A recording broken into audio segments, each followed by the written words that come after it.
Were the Crows robbed right in front of me? And why North fans should also be shattered, but for completely different reasons. Richmond fans, well, they're seeking answers over one key question. Brisbane are up and about. The game of the year decided by whistleblowers is a horrific thing. And the Swans under Dean Cox have got their identity finally. This is the Saturday session. Let's go. So starting at Marvel Stadium, why the heck am I doing that? Well, I'm saving the best till last, but also because the North Melbourne frustration is real. A little sense of expectation in this one, and you might have thought, well, I knew Sydney were going to smack them. That's absolutely fine.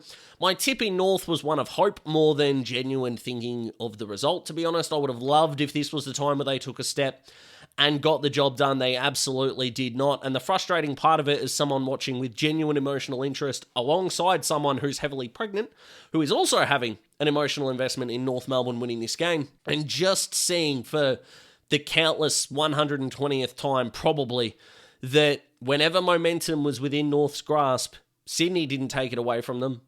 They did. Missed kicks inside 50, missed forward handballs, all of these things that just made you go, why am I investing in this? And I can totally understand that frustration. I really can. The Swans, that identity under Dean Cox that I spoke about in the title is 100% real, and the intro, funnily enough, because their ability to guard space before the wing and then their own man, plus getting across to helping each other out, has been awesome to see. I think it is something that can stack up in, big games. 1-1 splits in their really close ones. Whatever you want to take out of an opening round game against the Hawks is completely up to you, and they looked dominant here.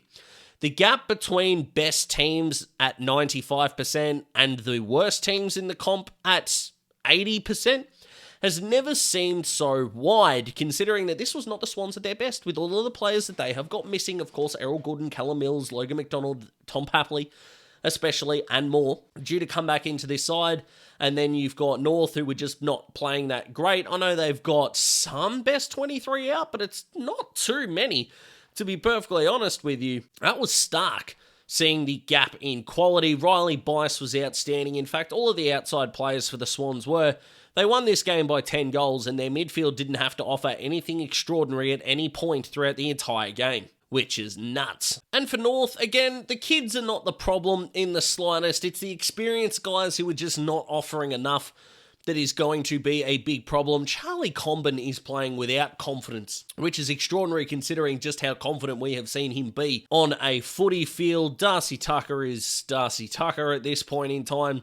And guys like Bailey Scott, even Luke Davies-Uniacke, who are able to find the ball, are just not doing enough with it. If North really are paying $1.3 million a year for 7 years, if I was LDU, I'd be signing that real quick. Because the value that is being put on paper right now, or being put on the paper in his on-field performance, is just not enough. Tristan Sherry got a little bit banged up. That's fine. That can happen once or twice. It shouldn't just be the same guys who are trying to be A-graders the entire time. Harry Sheasel looked better than he has all year. Luke Parker was fantastic against his old side, and I loved Jacob Constantine trying to fight everyone. I really did. I don't care that they got smacked. I don't care that he wasn't the best player on the ground. I love that passion as long as we are not crossing any societal lines. I'm cool with it. There should be more of it. Players aren't robots. Let him be pissed off that they traded him. I love that. Swans, massive tick from Marvel Stadium and a big win to the MCG. Not as quite a bigger win, and a rebuilding side that should be feeling pretty damn good about themselves.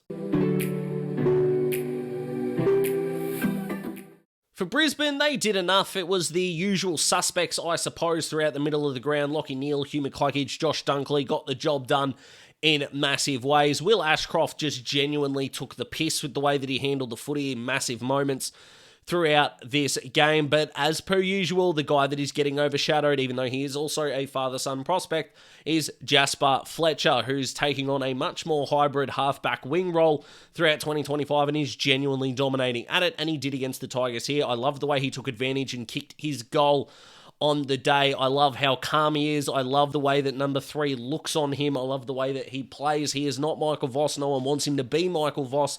No one should be hoping that he is Michael Voss, because he will cause you disappointment if that's your expectation of him. Let him be the best version of him. I just love him. I really do. Levi, of course, did what is almost the expectation of Levi at this point, which is just play really good footy, which is exciting. And offensively, they kicked, 18 goals in this game, Brisbane, without Joe Danaher. As I said in the preseason, their offensive firepower is not going to be a worry until we hit the finals and see what it looks like. But in terms of what they're going to be able to bring before that, big tick, no complaints. And for Richmond, again, the kids are not the problem. Luke Traynor was outstanding. Geez, it's a good time to have Luke Traynor stock, and I didn't sell mine from last year. Let me tell you, Sam Lawler is, my God, freakish is the word that we would go with it. And Taranto and Hopper were not terrible in the slightest. I'm not implying that they are. They were still beaten on the day, but they did not disgrace themselves in any way, shape, or form. Dan Curvis versus McInerney seemed like a draw in the aspect of neither of them stood out in massive ways.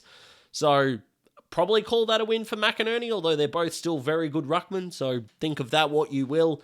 Richmond's big problem now, and the question that they need to answer is, which experienced guys do we need to stop giving chances to as best we can? Because guys like Thompson Dow, who had 21 disposals, but is he really going to be in your side 2 or 3 years from now is a question that needs to be asked. Tyler Sonsie is another one where it's like, yeah, shows a little bit. Is it enough? No, seriously, is it enough? Knowing what you know about the 18-year-olds that you've seen, is it enough? It makes perfect sense that Jacob Kazitsky's not getting games because Harry Armstrong is better than he is, and Cozzy's older. So again, that makes sense.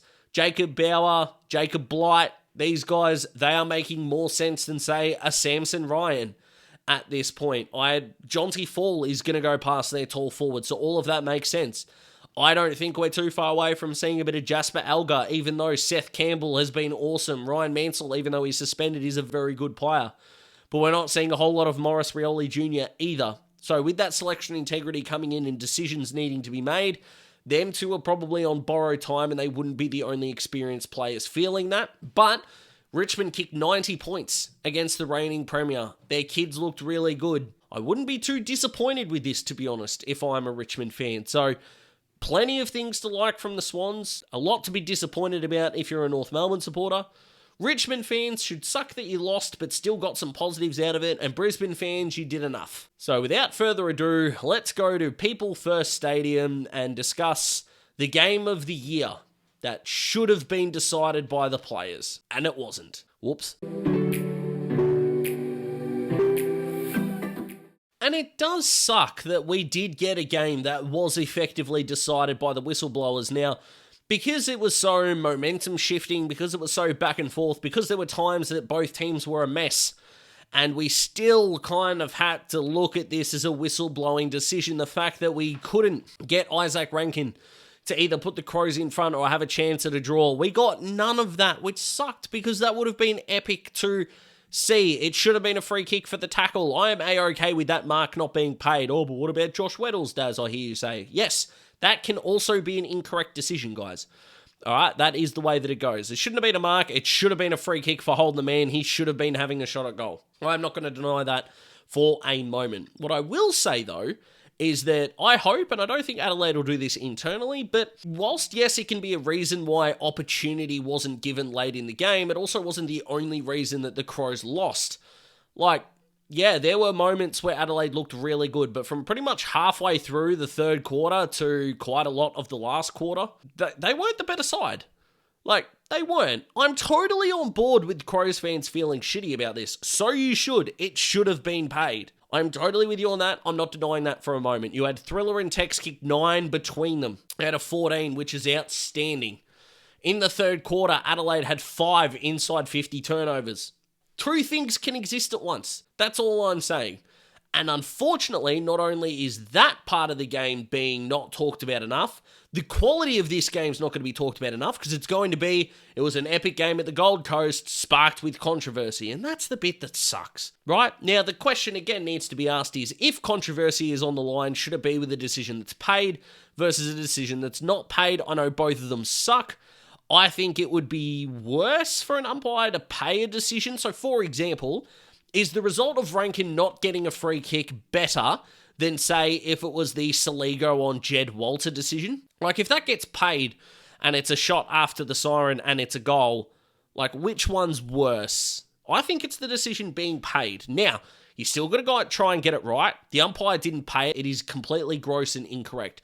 The same thing as the rail advantage. That was blatantly wrong. Like, totally with you on that. Blatantly wrong. Adelaide fans, you have the right to feel shafted. I'm with you on that, right? Totally with you on that. However, how much time do we give that rather than looking at where it did go wrong for the Crows? Because, like I said, inside 50 turnovers, lost some key statistical categories across the day, and everything that went wrong for you did, and you're a point off probably a top 4 team. That's still pretty good. I understand you being shattered though, and I wish I could help with that. I can't. As I said, the 2 talls were outstanding. I liked Ben Keys' clean moments. Jake Saligo did what Jake Saligo does. Mitch Hinge is a freaking star. He really is. And then for the Suns, Daniel Rioli has never played a better game than that. I don't think.